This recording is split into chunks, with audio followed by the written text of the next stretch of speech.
สวัสดีครับคอมเมอร์สทิปส์ของเราวันนี้จะมาคุยกันในเรื่องที่เป็นพื้นฐานกันจริงๆเลยสำหรับการพามือใหม่ทุกท่านนะครับส่วนมือเก่าหรือผู้ที่มีประสบการณ์เหล่านี้มาบ้างแล้วเนี่ยก็สามารถผ่านไปดูทิปส์อื่นๆของผมได้เลยนะครับเรื่องที่จะมาพูดคุยกันวันนี้คือการดูแลรักษาครีมของเราอย่างไรไม่ให้เป็นสนิมนี่เรื่องนี้ดูจะเป็นเรื่องที่ธรรมดามากเลยนะครับและมือใหม่หลายคนเนี่ยกลับมองข้ามผมเองก็เคยเป็นครับตอนซื้อครีมมาใหม่ๆเนี่ยคือมันก็ใช้ได้ดีเนาะตัดออกมาก็ไร้ริ้วรอย ผ่านไป1ตัว2ตัวก็ไม่เห็นจะมีสนิมขึ้นเนาะเวลาเราเก็บก็เก็บใส่กล่องแยกอย่างดีไม่ได้มีปัญหาอะไรอีกอย่างเราก็ใช้บ่อยใช้เกือบทุกวันเลยไม่ได้ว่าใช้แล้วตั้งทิ้งไว้จนลืมสนิมขึ้นนะครับนั่นแหละครับความคิดแบบนี้แหละที่ทำให้เราละเลยอาวุธชิ้นสำคัญของเราทีนี้ไปเนาะมารู้ตัวอีกทีก็คือไม่สามารถป้องกันได้แล้วก็ได้แต่นำมาแก้ไขสุดท้ายแล้วก็กลับมาคิดว่าทำไมไม่ยอมป้องกันตั้งแต่แรกก็แทนซะด้วย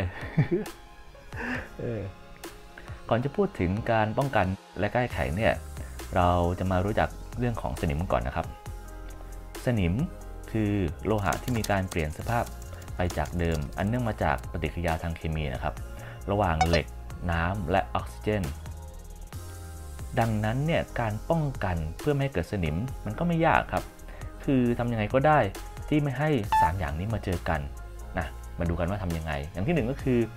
เราสามารถตัดน้ำออกไปเลยตัดได้ยังไงเนาะสิ่งที่การพามือใหม่ต้องหลีกเลี่ยงก็คืองดการสัมผัสบริเวณที่เป็นโลหะของครีมโดยเฉพาะส่วนที่เป็นด้านคมครับเพราะมือของเราเนี่ยมีความชื้นมีเหงื่อหรือมันก็คือน้ำตลอดเวลานั่นแหละครับ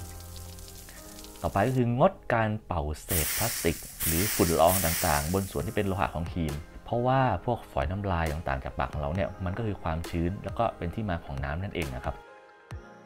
เก็บครีมในซองหรือกล่องหรือห่อผ้าไว้เพื่อให้ห่างไกลจากความชื้นในห้องนะครับอันต่อไปที่สามารถทำได้ก็คือเรื่องของการตัดอะไรดีตัดอากาศออกไป ฟังแล้วเนี่ยเหมือนว่าครีมเราจะรอดเนาะแต่เราไม่รอด คือมันไม่ใช่แบบนั้นนะครับคือมันคือการทาน้ำมันซึ่งจะมีคุณสมบัติเป็นฟิล์มบางๆเคลือบหรือป้องกันผิวโลหะจากการสัมผัสของอากาศนั่นเองเนาะวิธีนี้เป็นวิธีช่วยให้ครีมของเราเนี่ยมีอายุการใช้งานได้ยืนยาวจริงๆนะครับเอาอย่างนี้กันสรุปขั้นตอนการปฏิบัติของผมเองเนาะสำหรับการใช้ครีมก็คืออันแรกหลังจากที่ตัดเกล็ดแล้วเนี่ยผมก็จะมีแปรงสีฟันอันเล็กๆอันนึงไว้คอยสำหรับปัดเศษฝุ่นหรือพลาสติกที่ติดอยู่บนผิวโลหะหรือตรงส่วนที่เป็นคมของครีมนะครับหลังจากการใช้งานในแต่ละวันก็จะทาด้วยน้ำมันเนาะเคลือบบริเวณที่เป็นโลหะไม่ต้องหนาหรือเยอะมากนะครับหรือถ้าหนักมือไปเนี่ยก็สามารถใช้ผ้าเช็ดออกได้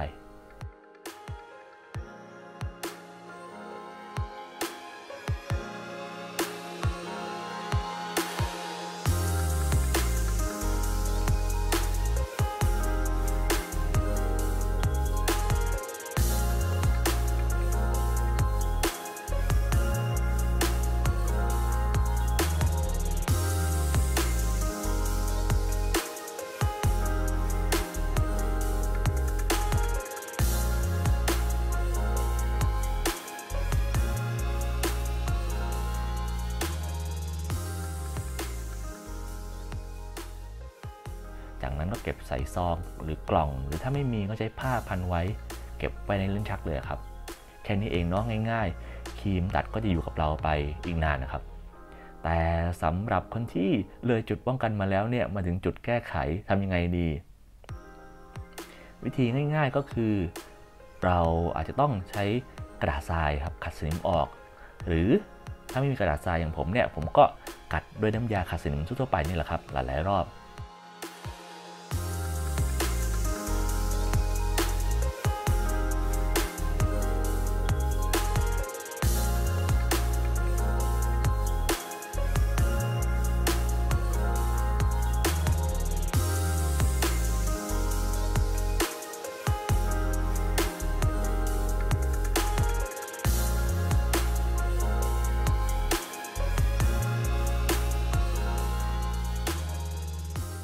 แล้วจึงค่อยทาน้ำมันเคลือบซ้ำอีกครั้งหนึ่ง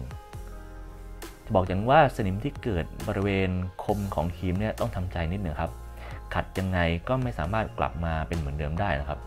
ดีไม่ดีเนี่ยขัดไปขัดมาเนี่ยอาจจะทำให้คมของเราเนี่ยไม่ประกบศพกันตลอดไปก็ได้เนาะเพราะเป็นผลจากการขัดที่ไม่ดีของเราเองนะครับยังไงก็ต้องระวังด้วยนะครับ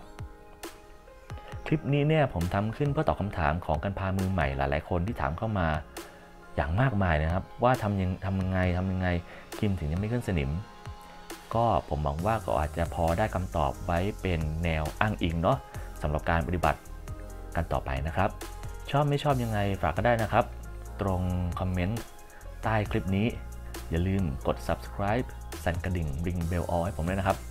เทปหน้าเราจะได้มาเจอกันอีกวันนี้ผมโตโร่คมสึสวัสดีครับ